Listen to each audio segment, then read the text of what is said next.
You could be a what's called a man child or a woman child, where this is someone who is might be in their 40s, 60s, and you might think that they would be emotionally mature, but yet because of their emotional underdevelopment, they're actually acting like they're still 17. I present myself in a certain way. So I might show up with RBF, I might show up with a scowl. I know that I maybe get insecure in these situations and it presents itself in my energy. Hey, everybody, it's Bianca. And it's Emilia. If you clicked on this episode, you are very brave. No, I'm just kidding. Woo, this is, and this isn't a light topic for definitely people. not. Emotional intelligence has definitely become a buzzword as of late, which I'm like super happy about and super excited about that more people are really starting to learn about like emotional maturity, understanding their own emotional intelligence, recognizing what categorizes and what doesn't and how to improve it. Like it's really become mental health in and of itself is like on the up and up, which I'm so excited about. And you and I talk so often about the fact that one of the biggest indicators of a really healthy, adaptive mental health is emotional maturity and having emotional intelligence. This wasn't something that I really knew about until I got into the mental health field. And in all honesty, I knew the concept, but I didn't know the word. I Mhm. think maybe until last year when you first said it, and I was like, "Wait, emotional intelligence? What is that?" And then I was like, "Oh, okay, that makes sense." How do you define emotional intelligence for everyone who's listening and maybe not that they haven't heard it, but so we can have shared language? Yeah, I love that shared language. So, great place to start. And honestly, this is one of my, I feel like I say this often on our podcast, which obviously, if I don't like talking about it, we're not going to talk about it. No, I'm kidding. LOL. Um, Emotional maturity, emotional intelligence. It is one of my wild strength zones that I've had since I was a very young child and always got called out for. So, I'm grateful to be able to pull that in. But when it comes to like actually answering directly your question, um, emotional maturity, I'm gonna define that before I get into emotional intelligence. But, Mm, emotional maturity is a indicator of the degree at which you are able to understand, manage, and activate, alchemize, transform your own emotions in a way that actually is conducive to that element that you had mentioned: healthy, adaptive, functioning relationships. And ultimately, emotional maturity is a function of society that helps us promote overall when it comes to why that matters. Our well being is so contingent on our social engagements and our relationships. As a matter of fact, there's science to show, evidence, and clinical studies that show if you have unhealthy relationships, you will actually have higher levels of stress, anxiety, depression. It can map to so many unhealthy choices, right? Maladaptive coping skills that can map to wild mental health diagnostics that end up getting into the medical elements of our physiology, et cetera, et cetera. Well, I'm going to put that aside because we want to talk about emotional intelligence, emotional maturity being one of those indicators of the spectrum that is what EQ or emotional intelligence is. So, intelligence around emotions is what EQ or emotional intelligence is. Go ahead. You were going to ask something. So, emotional maturity is a sub function or a subset of the larger schema, which is Mm, emotional intelligence. So, it's like a part of it. So you absolutely. identify it as two different things? Yep, absolutely. So, the way I like to describe it to clients is emotional intelligence. Picture like an umbrella. Yeah, pretty much an umbrella. Right. The top of the umbrella is what we call EQ, right? Emotional intelligence, all of the elements, the spectrum, the color that is what we currently know as emotions, right? And all of our awarenesses, collective awarenesses that fall underneath that. Emotional maturity is essentially the handle of the umbrella that helps you understand at what vibration, at what level of development, abilities to control, understand, and integrate that all of those intelligences to be able to be a master of intelligence, which is or emotional intelligence, which is a master of EQ. Okay, so if we're thinking about it, emotional intelligence is more so the concept of understanding, and then emotional maturity is the ability to actually act on Yep. that intelligence. And implement that in your day to day. Okay. Exactly. All right, perfect. So, I just yeah. wanted to make sure we had a shared understanding of that before we dove into, okay, now what is emotional maturity and how do you know whether or not you are emotionally mature or immature? Yeah, and it's actually fascinating because when you think about why does this matter? Again, we as a Western society, I'll speak for that Western society element that is so share culture for you and I.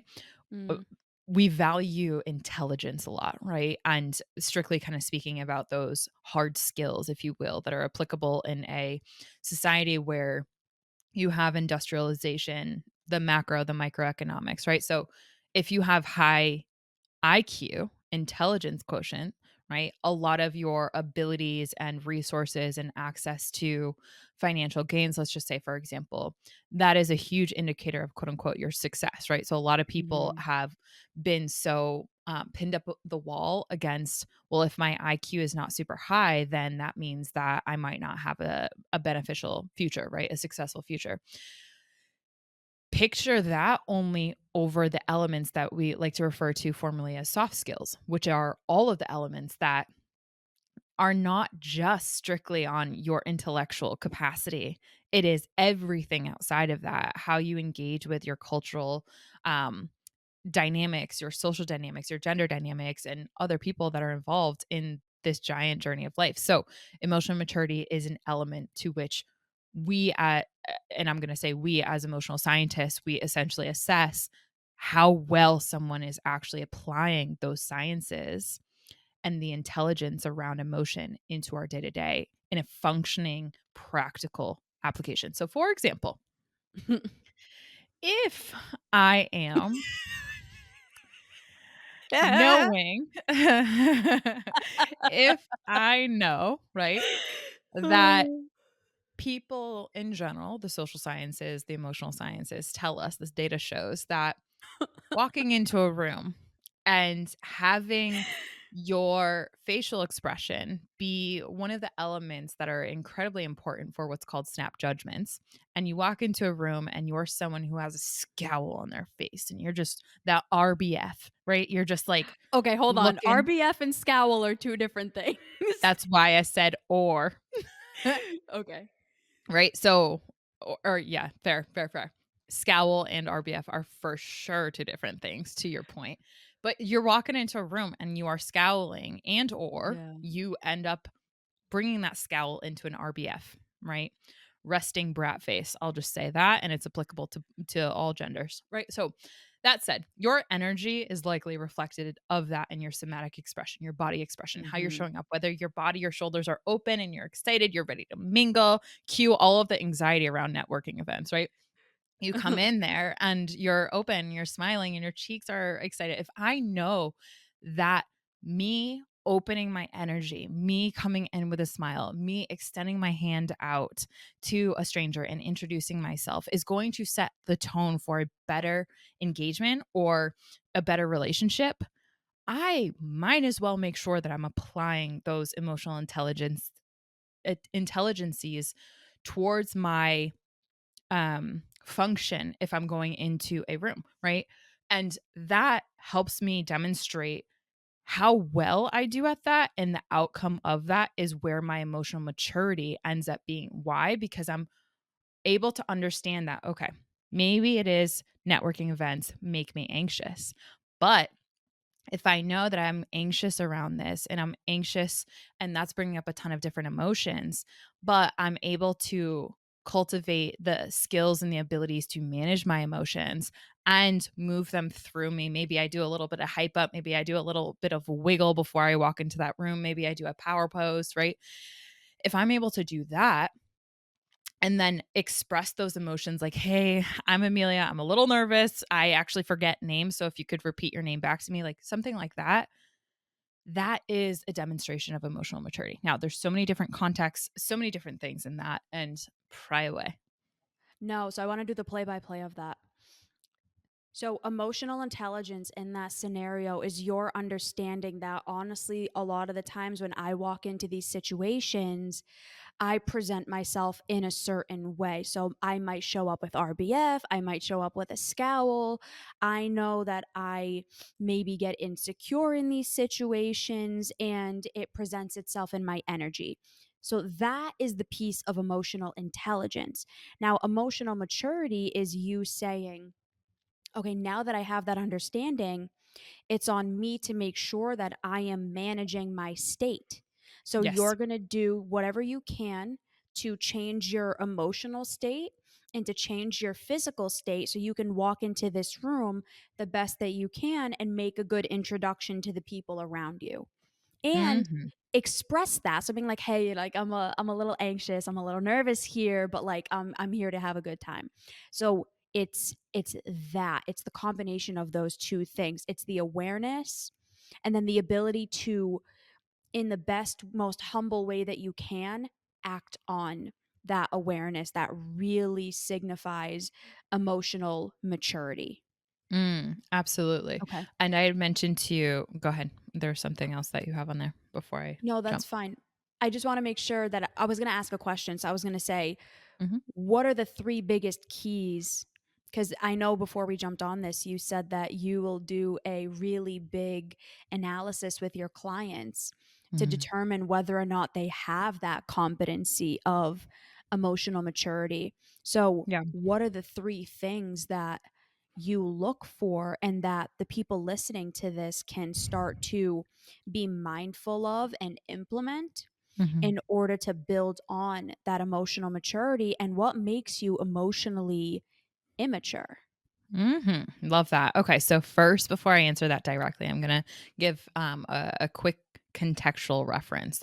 So, the ability to be emotional mature is actually a function of brain development, and I do want to make sure that I say that it's not like all of a sudden just because you want to, you have the capacity and capability to actually exercise the skills and the deployment of your resources within your brain to be able to Mhm, exercise the elements that are quite necessary for emotional maturity, right? So when we're learning, if let's say for example, if someone is listening to this podcast and they have had significant trauma in their developmental stages in their upbringing, there might be parts of their brain, their executive functioning that really touches upon inhibition and self-control and all of these elements that do actually really play in when it comes to emotions, mhm, and or they might have experienced something growing up where it fractured their ability to really integrate and understand relational dynamics and social dynamics, right? So mhm, there's a lot of elements that go into this. And just because you want to be emotionally immature doesn't mean that you're fully capable of that yet. And a lot of that comes back down to brain science. Okay. So I just want to I'm preface what I really glad say you said with that. that. Yeah. It's I'm super really important because glad you said that. a lot of people that I see be, and I know you see this as well, right? Anyone who's in the industry that we're in can see this. And anyone who has eyes, ears, and can be around a room of people, you can see this. A lot of the time, our biological That's a age is stretch. okay, That last fair, statement is a fair, stretch, but fair. yes. A lot of the time, here's the thing, a lot of the time, our biological age is greater than our actual emotional developmental age, meaning that True. you can be we have referenced that before in, former podcast episodes where you could be a, what's called a man child or a woman child, where Oh. this is someone who is might be in their 40s, 60s, and you might think that they would be emotionally mature, but yet because of their emotional underdevelopment, they're actually Mhm. acting like they're still 17, right? And I see that happening all the time. And that is one thing that really comes into relationships. So I digress.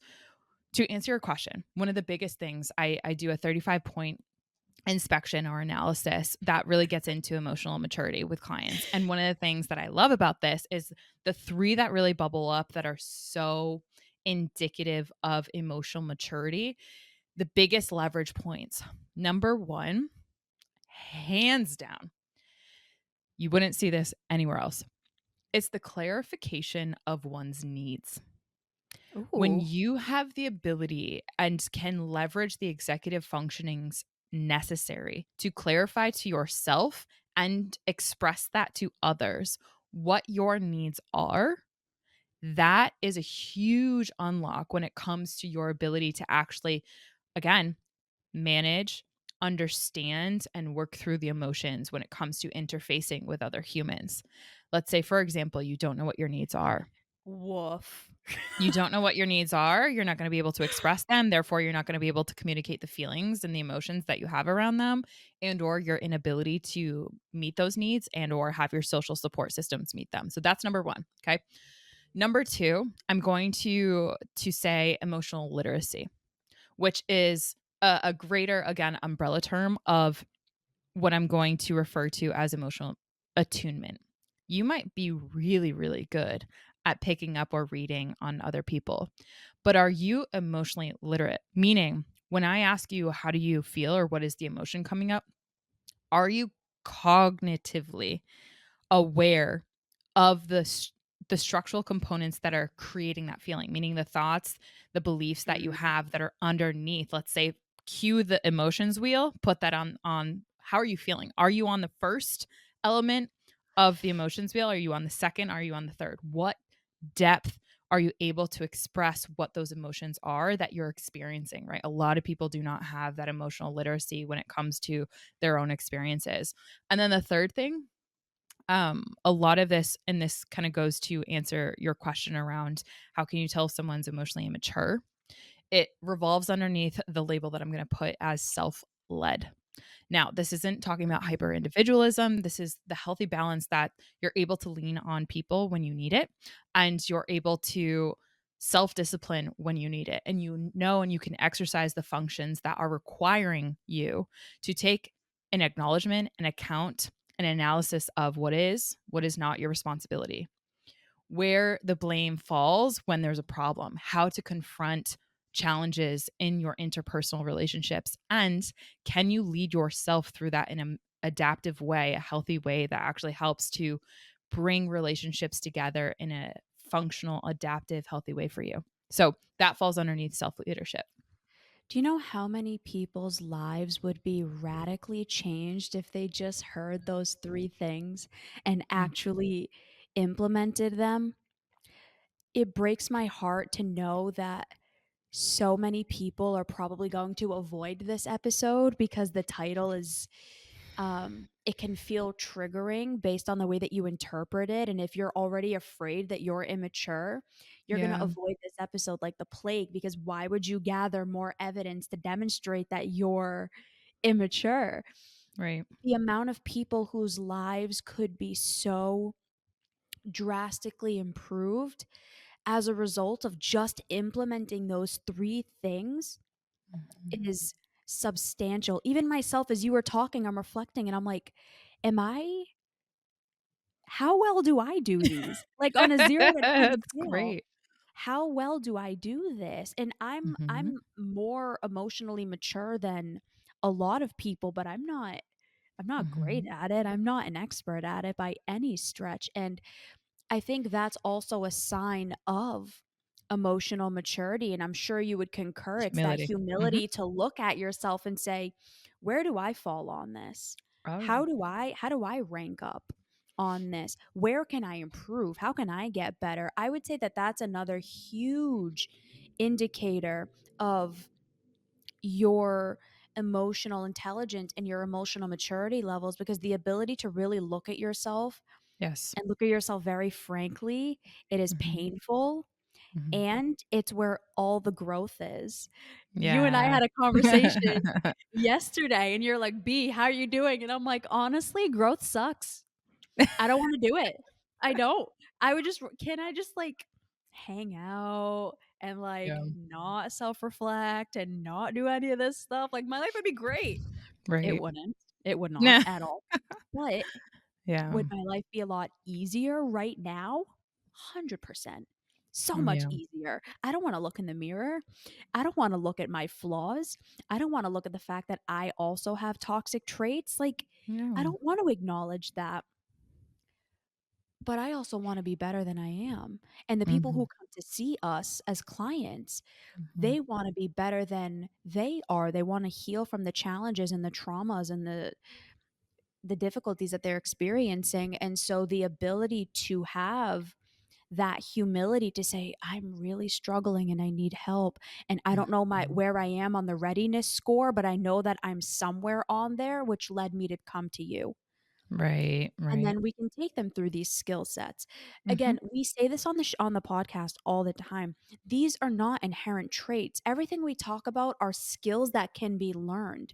Definitely. This is all learnable. If you have a growth mindset, which that can be learned, Mhm. but if you have a growth mindset, you can learn these things over time through the literacy and through the execution and through just practice and that self leadership of, I'm going to keep trying to get better and do Mm. my best. But it's, it's a promise to yourself that you're going to continue and that you're going to try. And that's not easy by any stretch, but No.